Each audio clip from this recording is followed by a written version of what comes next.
So Donald Trump wants to be the commander-in-chief of the United States. As we fight terrorism around the globe, one of his ideas, which has gotten a firestorm of coverage and criticism as of late, is to keep Muslims out of the country temporarily until our representatives, quote, figure out what the hell is going on. But how would this affect the military? What would this in any way put us in a very ominous position with countries that were trying to get on board to fight ISIS? For more on that, let's go to Admiral Joe Sestak. He is running for the United States Senate in Pennsylvania. Joe, good to have you back with us. Good to be with you, Ed. Thanks. What do you anticipate the military reaction to this being, that we start picking and choosing human beings who can come into the United States when we're trying to really embrace the Muslim world, the Arab world, to fight ISIS?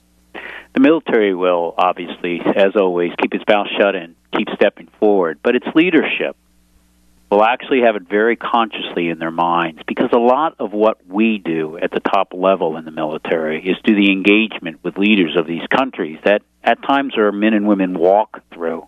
For example, when the Arab Spring was happening, and if you remember, Egypt was going down in some very difficult ways, and the military was about to impose a dictatorship there, it was the president turned to our military leaders to talk with them. We do the same thing in Pakistan. General Zinni, retired, would go out and talk with them. The chairman of Joint Chiefs of Staff would talk with them, because the militaries in these countries often control so much. And so our military leaders aren't being helped by this at all, because when you have someone who could potentially, let's hope it's not going to happen, become the leader of the United States as commander-in-chief like Donald Trump wants to be, and he's saying no Muslims, my gosh, of course it makes a significant problem. And on a lower level, well, we all know that idea is to actually inflame people. Yeah, does it make a problem? You bet it does. So this was really a tunnel vision by Donald Trump, not realizing the global ramifications that we are attempting to be a global partner with the Arab world to fight ISIS. And it's kind of tough to go in militarily and negotiate or work out some type of coordinated effort when you come from the position, by the way, we're not letting people of your faith into our country for a while until we get it together. It just, I don't know how you get around that. You said it well, Ed. Look, President Clinton talked about what leadership is, to elevate the condition of men. Leaders are supposed to be rising people to a higher level.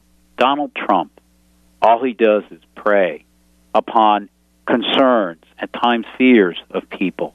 He doesn't higher expectations. He lowers our character by actually denigrating and playing to the most base of motives.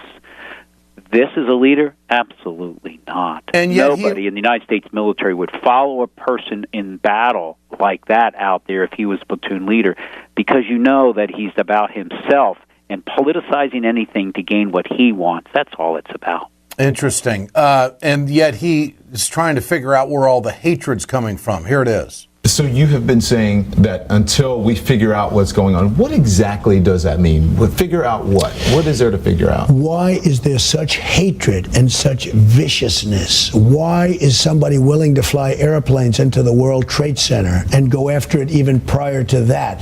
They failed, although they did tremendous damage by any normal standard. And then after they failed, they went and they actually took airplanes into the World Trade Center. Where does this hatred come from? Why does it come? We have to figure it out, because we have problems. So when you surveil the mosques, I took a lot of heat for the surveillance of the mosques. Well, now other people are saying, well, we have to surveil the mosques. What do you think of that, Admiral? How inexcusable, how shameful. Much as Joe Welch said to Joe McCarthy during the communist witch hunts to Senator Joe McCarthy, have you no decency, sir?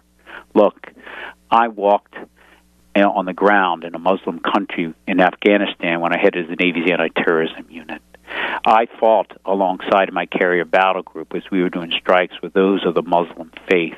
They would have laid down their life for me, and I for them. To all of a sudden say, no, we don't welcome those of the Muslim faith is absolutely inexcusable. He is shameful. Isn't it hard to believe that 65% of the Republicans agree with Trump? I find that number, when I read it this morning, kind of set me back. And this is my concern. People have to understand, who are in public office today, that their job is to be out there. This is America. We are a democracy about leadership. Yes, there's the conflict of ideas, but if we don't have those down in Washington, D.C., standing up on both sides and filling the vacuum to gain the trust of people and telling them that this war is absolutely one we must fight, but it is about people who are criminals. It is not about a faith, and we will have a false prophet, someone who wants to shame our best character, actually filling that void. If there was a time for leadership, it's now, and we don't have enough of it right now. And unfortunately, Trump is filling the air. Admiral Joe Sestak, you can find him at Joe Sestak, Sestak, and that is .com. JoeSestak.com, running for the United States Senate in Pennsylvania, spent 30 years in military intelligence, Admiral in the Navy. Admiral, good to have you with us, always. Good to be with you. Have a great day. You bet. You too.